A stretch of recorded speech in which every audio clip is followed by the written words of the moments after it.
Je reçois maintenant deux personnalités pour un premier regard croisé sur les conséquences de l'imprévoyance. Alors à mes côtés, Arnaud Schneeweis, vous êtes médiateur de l'assurance. Bonjour Arnaud. Bonjour. Et à distance, Pierre-Charles Pradier, maître de conférence à l'université Paris 1 Panthéon-Sorbonne. Est-ce que vous nous captez?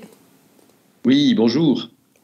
Bonjour Pierre-Charles. Alors, pour commencer, une première réaction sur cet observatoire. Vous avez écouté François-Xavier Albouy. Alors, Arnaud Schneeweis, qu'est-ce que ça vous a fait penser? Bien sûr, les propos de François-Xavier sont très pertinents. Tout particulièrement pour un ménage modeste, il est très important d'être bien protégé parce que voilà, c'est pour les ménages les plus modestes que les conséquences d'un manque de couverture vont être catastrophiques, une sorte de catastrophe individuelle. Alors les gens à tort parfois pensent être protégés. L'État a une telle importance dans notre société, le poids de la dépense publique est tel, on se dit il n'y a pas à se soucier pour notre le risque de dépendance ou le risque d'avoir des sommes suffisantes pour l'éducation des enfants, donc la rente éducation. On se dit il n'y a pas de problème, l'État sera là quoi qu'il arrive. En pratique, l'État n'est pas toujours là. Donc particulièrement pour un ménage modeste, c'est d'autant plus important d'être bien couvert. Pierre-Charles, une réaction, vous aussi, sur cet observatoire? Ouais, vous me croyez si je vous dis qu'en fait, François-Xavier a répondu à une question qu'on se posait, enfin plus précisément que je posais à Arnaud. C'est-à-dire que dans nos correspondances qui sont un peu irrégulières de ma faute, je me demandais comment est-ce qu'on mesure l'écart à la perfection des systèmes de protection sociale. Comment est-ce qu'on mesure ce qui reste à faire? Et alors, il y a une méthode absurde qui consiste à compter tous les risques qui ne sont pas couverts. Ça s'appelle un inventaire à la Prévert en français, mais c'est plutôt de la poésie qu'une approche constructive du problème. Et puis il y a une méthode qui consiste à regarder tous les gens qui vont pas bien et qui ont eu des problèmes dans leur vie. Mais ça, c'est pas productif non plus, parce que si on ouvre un guichet pour tous les gens qui ont des problèmes, il faut un budget illimité et on ne sait pas ce qu'on fait. En fait, si on veut mesurer l'écart à la perfection des systèmes de protection sociale, ou si on veut mesurer la performance en gros des systèmes de protection sociale, il faut à la fois des catégories, des concepts, des idées générales, et puis il faut des méthodes. Et là, ce qui est bien, c'est qu'on a les deux. Alors, on a une catégorie qui est cette catégorie prévoyance-imprévoyance. En gros, comment est-ce qu'on produit un revenu de substitution pour que les gens puissent garder leur niveau de vie face aux accidents de la vie? Ça, c'est le concept. Et puis, la méthode, ça consiste à voir combien ça coûte, sachant que les coûts de gestion sont absolument minimes quand c'est fait de manière intelligente.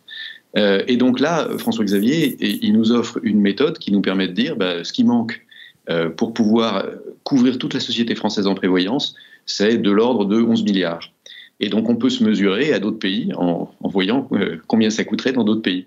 Et on sait ce qui manque pour couvrir une somme de problèmes individuels qu'on n'arrive pas à mesurer autrement que comme des drames individuels, comme vient de l'expliquer Arnaud. Voilà, donc une méthode et un chiffre pour répondre à une question, moi je trouve ça super. Ça n'avait pas été fait avant, parce que la prévoyance, c'est aussi le résultat d'une histoire. Alors, comment est-ce que, si on se replace, je sais que vous aimez bien l'histoire, si on prend un peu de recul historique, comment est-ce que vous nous expliquez ça? Alors, d'abord, il y a un problème politique dans la question historique qui est mesurer l'écart à la perfection des systèmes de sécurité sociale. Ce serait une espèce de manière de dire que les systèmes de sécurité sociale ne sont pas satisfaisants. Alors, en fait, c'est critiquer le modèle social français. Et alors, critiquer le modèle social français, c'est pas bien quand on est un Français vis-à-vis des autres, parce que ça voudrait dire que notre système de sécurité sociale, il est moins bien que ceux des autres. Donc, soit on est du côté de ceux qui crachent dans la soupe, soit on est du côté des vilains qui veulent démanteler la protection sociale. En fait, on le voit bien justement dans l'exemple qui nous est proposé par François-Xavier. L'intérêt de critiquer, c'est de donner la solution, donner la réponse à la critique et de chiffrer le coût et d'avoir la méthode pour savoir comment est-ce que ça va être pris en charge. Et à ce moment-là, ce qui est intéressant dans un modèle social, c'est pas qu'il soit parfait. C'est pas qu'il soit parfait à un moment donné. C'est qu'il soit parfait dans sa volonté de se perfectionner, parce qu'il trouve ses propres limites et il trouve des solutions. Après, du point de vue strictement historique, qui est celui de l'histoire de la mutualité, puisque les différents intervenants ont soulevé justement les origines mutualistes de la prévoyance. La limite de la prévoyance, pendant très longtemps, ça a été que la mutualité a été rebelle à l'actuariat dans son histoire ancienne, c'est-à-dire dans l'histoire médiévale et moderne de la mutualité. Il y a qu'on se met ensemble parce que la force de l'affectio societatis, c'est ce qui nous tient ensemble, et du coup, on prend en charge les dépenses de ceux qui ne peuvent pas payer, parce que quand un des amis décède, on prend en charge les frais des obsèques. Mais cette approche de la sympathie et de l'affectio societatis, elle ne permet pas de prendre en charge des choses qui sont extrêmement coûteuses dans le long terme, comme des rentes viagères. Et donc, la nouveauté de l'approche, c'est que la mutualité ayant accepté l'actuariat depuis le début du XXe siècle, on peut faire des choses qu'on ne savait pas faire avant. Voilà. En tant qu'économiste, quelle piste est-ce que vous voyez aujourd'hui pour tenter de réduire tous les trous dans la raquette qu'on a identifiés tout à l'heure? Alors, en fait, en tant qu'économiste, l'idée habituelle des économistes, c'est de se dire que s'il y a un besoin, il doit y avoir, ça doit pouvoir s'exprimer sur un marché. Il y a des gens qui vont offrir des biens ou des services correspondant aux besoins, et puis le marché va tarifer, et puis on va trouver un équilibre entre l'offre et la demande. Seulement, on sait que pour ce genre de risque, ça marche pas très bien. Il y a souvent des échecs de marché parce qu'il y a des mauvais risques. Alors les mauvais risques, ça peut être parce qu'ils fument, ils boivent, ils conduisent mal, ils sont pas gentils avec leurs voisins, et donc tant pis pour eux. Mais les mauvais risques, ça peut aussi être parce qu'ils ont tiré le mauvais numéro, ils sont diabétiques, ils ont une sclérose en plaques, et du coup, évidemment, ils supportent un risque, et ils ont des coûts d'assurance de leur risque qui sont plus élevés, même beaucoup plus élevés, et qui de ce fait peuvent paraître injustes. Bon, alors il y a un problème de justice, mais au-delà du problème de justice, vous vous rendez compte que si vous essayez simplement de tarifer le prix exact du risque, les bons risques vont pouvoir s'assurer, ils sont en général très peu nombreux, et la mutualité qu'ils vont constituer, elle a des mauvaises propriétés statistiques, c'est-à-dire qu'en fait, il va y avoir de la variance dessus, et les compagnies d'assurance qui vont assurer les très peu de bons risques, elles vont non seulement pas gagner d'argent, mais elles risquent de faire faillite. Voilà. Et donc, en fait, la solution qui est à la fois juste et efficace, je tiens à dire que c'est non seulement juste, mais aussi efficace économiquement, c'est de rendre l'assurance obligatoire quand il y a des très grands écarts de risque entre les assurés. Alors, rendre l'assurance obligatoire, ça ne veut pas dire qu'on est en Union soviétique et que tout le monde va aller au Gostrachowanie et être tarifé de la même manière. Non, ça veut simplement dire qu'il y a une obligation d'assurance, que l'État peut prendre en charge, ou qu'un système collectif peut prendre en charge un socle, mais qu'ensuite, on peut tout à fait organiser la concurrence dans la prise en charge de l'essentiel du risque, comme c'est le cas, par exemple, avec les mutuelles d'assurance complémentaire. Ça permet à la fois d'être efficace dans la prise en charge de tout le monde et efficace dans le coût auquel on prend en charge tout le monde grâce à la concurrence. Merci beaucoup pour ces pistes. Je pense qu'on reviendra largement dessus pendant le débat tout à l'heure. Ces pistes inspirent le médiateur que vous êtes ? Alors, en tout cas, avec d'anciennes casquettes, peut-être pas celles de médiateur, mais des casquettes précédentes, je partage ce que dit Pierre-Charles par exemple sur l'assurance dépendance, le volontariat, enfin l'assurance souscrite sur une base volontaire. On voit bien que ça concerne extrêmement peu de monde, parce qu'extrêmement peu de monde se sent concerné par le sujet. Et donc, si on veut vraiment généraliser l'assurance dépendance, la piste d'une assurance obligatoire ou quasi obligatoire, adossée en fait à la cotisation sur les complémentaires santé, me paraît la meilleure. Sinon, on n'y arrivera pas. Alors, je reviens à la casquette du médiateur. Dans la situation de marché actuelle, est-ce que vous voyez beaucoup de dossiers arriver sur votre bureau liés à la prévoyance, et quel type de dossier est-ce que c'est ? Alors nous, on reçoit 18 000 saisines par an, en forte progression, puisque là, on est en progression de 24% sur un an. Les dossiers prévoyance représentent 30% de ces 18 000 saisines. Ça va souvent concerner l'assurance emprunteur ou une garantie accident de la vie, puis aussi des débats sur les frais de santé, est-ce qu'ils ont été correctement remboursés. Alors on a une grille de lecture par rapport à ces problèmes. C'est-à-dire qu'est-ce qu'on voit concrètement. Parfois on voit des clauses abusives. Je ne dis pas que c'est souvent, mais on en voit quelques dizaines par an.